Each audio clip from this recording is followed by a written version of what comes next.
Ouais l'équipe, salut à tous, j'espère que vous allez bien. On se retrouve pour la petite vidéo d'avant-match. Avant de commencer les amis, n'oubliez pas d'activer la petite clochette de notification pour recevoir mes vidéos en temps et en heure. Les amis, l'avant-match, après une semaine catastrophique sur le plan européen, sur la scène européenne, on retrouve notre Ligue 1 pour nous, Parisiens, dimanche à partir de 21h sur Canal+, en direct du stade Louis II, le stade le plus peuplé de France. AS Monaco, Paris Saint-Germain, match comptant pour la 15e journée de Ligue 1. Les 5 derniers matchs, toutes compétitions confondues entre ces deux clubs, c'est tout simplement 5 victoires parisiennes. La dernière victoire monégasque, c'était le 28-08-2016, l'année où Monaco a fini premier. Et les Monégasques s'étaient imposés chez eux 3-1. Monaco, sur leurs 20 derniers matchs, toutes compétitions confondues, c'est un bilan plutôt moyen. 9 victoires, 4 nuls pour 7 défaites côté parisien sur nos 20 derniers matchs. Toutes compétitions confondues, un bilan plutôt positif, même très positif. 16 victoires, 1 nul pour 3 défaites.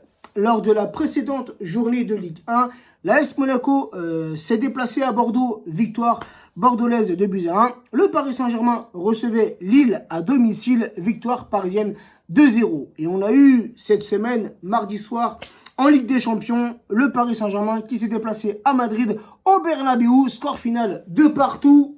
On finit premier de ce groupe et nous sommes qualifiés pour les 8e de finale. J'aurais tout de même préféré une autre prestation, un autre visage de la part de nos joueurs. Alors oui, on a su revenir au score par 2 fois. On a su recoller au score à la 81e minute avec Mbappé, 2-1 pour Madrid. Et on a su égaliser par la suite avec Sarabia à la 83e minute. Et j'ai envie de vous dire, heureusement les amis, ça nous sauve un peu dans ce match. Parce que franchement, contre Madrid, les amis, on s'est fait manger, on s'est fait atomisé, hein, surtout quand Tourelle il est passé en seconde mi-temps en 4-2-3-1, une équipe parisienne totalement coupée en deux. Tu avais les 4 joueurs à vocation offensive qui ne revenaient pas. Tu avais une équipe coupée en deux. Donc ça les gars, c'est inadmissible. Et Tourelle ne remet plus les 4 là. Hein, t'as voulu faire jouer les 4 joueurs ensemble, parce que franchement, et je peux le comprendre, c'est difficile de faire un choix. Quand t'as Icardi, t'as Di Maria, t'as Cavani, t'as Mbappé, t'as Neymar, c'est difficile. Hein, je veux bien le reconnaître, mais les gars, faut faire des choix. Au bout d'un moment, faut faire des choix. Hein, mérite de jouer celui qui se défonce pour le club. Donc voilà, bref, on va pas revenir sur ce match. En plus, il y a eu cette erreur d'arbitrage, les amis. Le lendemain, hein, c'était mercredi, j'ai reçu des tonnes de messages, hein, des anti-parisiens qui m'ont dit « Ouais, Abou, arrêtez de vous cacher derrière l'arbitrage et tout. » Eh les gars, je vous demande juste d'être objectif, d'être lucide. Hein, comment l'arbitre central, qui est au cœur du jeu, qui vit le match, lui, hein, l'action s'est passée sous ses yeux, on est d'accord. Il y a une faute, Idrissa Gueye. C'est pas une faute de ouf, ça ne mérite pas un carton, mais il y a une poussette. C'est une faute, il n'y a pas de problème. Et la faute, elle est sous les yeux, sous le nez de l'arbitre. L'arbitre dit même à Marcelo de se relever. Hein, c'est Marcelo, parce que Marcelo, il l'a rajouté. On lui fait ça, le mec, tu vois ce que je veux dire? Il se roule par terre. Bref, ça s'est passé sous les yeux de l'arbitre. Et, on connaît tous la suite. Tu as Icardi qui est lancé en profondeur. Icardi qui pousse ce ballon dans la surface. Icardi qui est touché par Courtois en pleine surface. L'arbitre prend la décision de siffler penalty et de donner un rouge à Courtois. Et non, t'as la VAR qui revient en arrière sur l'action de Gueye. Frère, j'ai jamais vu ça. Mais croyez-moi, ça aurait été le sens inverse. L'arbitre ne serait jamais, la VAR ne serait jamais revenu sur la faute madrilène. Ça, frère, j'en mets ma main à couper. Enfin bref, on va pas se cacher derrière ça, les amis, mais tout de même. Eh les gars, c'est pas la première fois qu'on se fait péter en Europe. On s'est fait péter contre le Barça le 6-1, il n'y avait pas la VAR.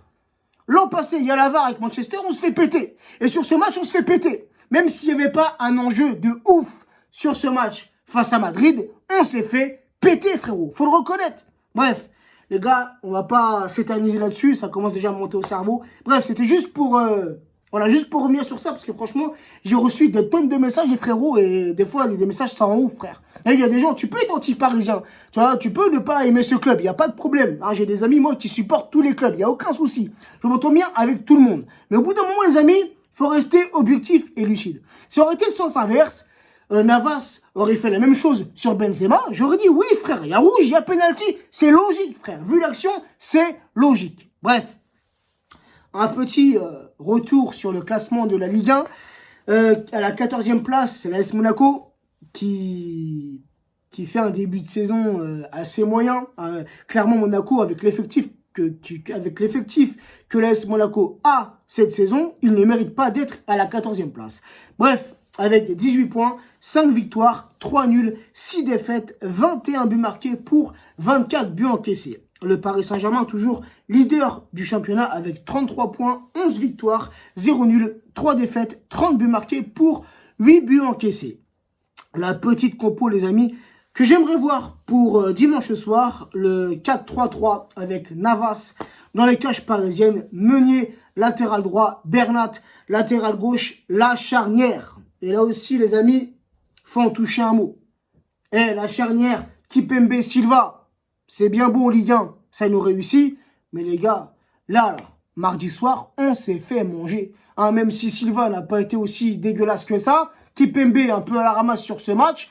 Mais tout de même, il y a eu beaucoup trop d'erreurs défensives, les amis. Donc j'aimerais que Tourelle arrête de nous mettre Marquinhos en 6. Remets-nous Marquinhos en charnière centrale associée à Silva. La défense centrale 100% brésilienne. Bref, moi, les gars, j'aimerais retrouver Marquinhos en sentinelle. Ensuite, Marquinhos en charnière centrale, excusez-moi. Ensuite, Gana Gueye en sentinelle. Verratti, relayeur côté droit. Draxler, relayeur côté gauche. J'ai mis Draxler car je ne sais pas si Herrera sera de retour. Mais franchement, si Herrera il est dans le groupe, je mets Herrera à la place de Draxler à ce poste de relayeur côté gauche. Icardi en pointe de l'attaque parisienne. Mbappé, ailier gauche. Di Maria, ailier droit. Et Neymar, je le refous sur le banc, frère. Parce que lui aussi, franchement, toutes ces histoires, toutes ces polémiques qu'il y a autour de lui, ça commence à me saouler, à monter au cerveau, frérot, tu vois. J'ai fait des snaps hier, un Neymar qui, juste après le match, quitte le groupe parisien, va passer la soirée, va s'amuser, va manger avec Casemiro, frère. Tu vois, ils m'ont fait match nul, le mec qui rentre toute la deuxième mi-temps, il fout rien. On m'a dit, ouais, mais Abou, il est quand même à l'origine du second but parisien. Ok, mais combien de ballons on a perdu Neymar dans ce match?